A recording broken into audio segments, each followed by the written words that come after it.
میرے پیارے پیارے دوستوں کو ساحل بھائی کی طرف سے السلام علیکم۔ کیسے ہیں آپ سب؟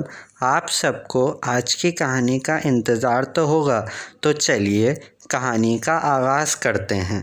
دوستوں، آج کی ہماری کہانی کا نام ہے صحت ہے تو سب کچھ ہے۔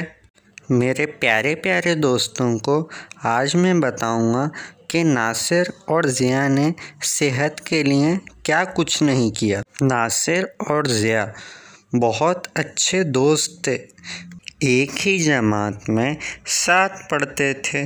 دونوں کی دوستی بہت اچھی تھی، مگر ناصر تھوڑا غریب تھا۔ ضیاء بہت اچھے گھرانے کا رہنے والا تھا۔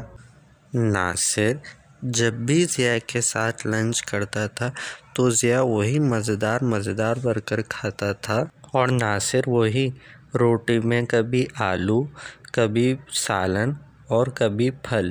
ناصر گھر آ کر بہت روتا تھا۔ ضیاء امی بہت اچھے کھانے لاتا ہے اور ایک میں ہوں۔ اس کی امی اسے بہت سمجھاتی کہ بیٹا اس سے کچھ نہیں ہوتا، تم بھی بہت اچھا کھانا کھاتے ہو، شکر ادا کرو، مگر وہ اداس ہو جاتا۔ ایک دن ضیاء نے بولا چلو تم آج میرا لنچ کھا لو، میں کچھ اور لے لیتا ہوں۔ ناصر نے نہیں لیا، اپنی امی کو بتا ہی رہا تھا کہ اس کی امی بولیں کہ میں نے اور تمہارے ابو نے سوچا ہے کہ ہم روز 1 روپیہ بچایا کریں گے تو پھر تمہیں مہینے میں 1 دن برگر مل جایا کرے گا۔ ناصر خاموش ہو گیا۔ پھر اسکول کی طرف سے نوٹس آیا کہ بچوں کا طبی معائنہ ہوگا، لہٰذا سب تیار ہو کے آئیے گا، جس کی صحت اچھی ہوئی اسے اسکول کی طرف سے انعام ملے گا۔ سب بچے اپنے ماں باپ کے ساتھ اپنا معائنہ کروانے کے لیے پہنچے تو آدھے سے زیادہ بچوں کو فیل کر دیا گیا، کیونکہ کسی کے دانت گندے تھے تو کسی کا موٹاپا پن۔ ضیاء کو بھی اس کے موٹاپے پن کی وجہ سے فیل کر دیا گیا تھا۔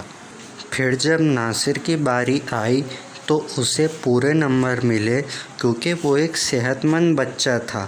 اب ناصر کو خوشی میں امی کی بتائی ہوئی حدیث یاد آئی کہ کھانے کو آرام سے کھایا کرو اور جب تک ایک وقت کا کھانا ہضم نہ ہو جائے دوسرا نہیں کھانا چاہیے۔ آج وہ اسی وجہ سے کامیاب ہوا کہ اس نے کھانے میں کبھی بھی جلدی نہیں کی اور بے وقت کھانا نہیں کھایا۔ انعام کو پا کر ناصر کی خوشی کا کوئی ٹھکانہ نہیں تھا۔ چلیں دوستوں، یہاں پر ہماری کہانی ہوئی ختم۔ دوستوں، اگر آپ کو میری کہانی اچھی لگی ہو تو میرے چینل کو لائک، شیئر، سبسکرائب اور کمنٹ کریں اور بیل آئیکن پر کلک کریں تاکہ آپ کو میری نئی ویڈیوز کے نوٹیفیکیشن مل سکیں۔ تب تک آپ کو ساحل بھائی کی طرف سے اجازت۔ اللہ حافظ۔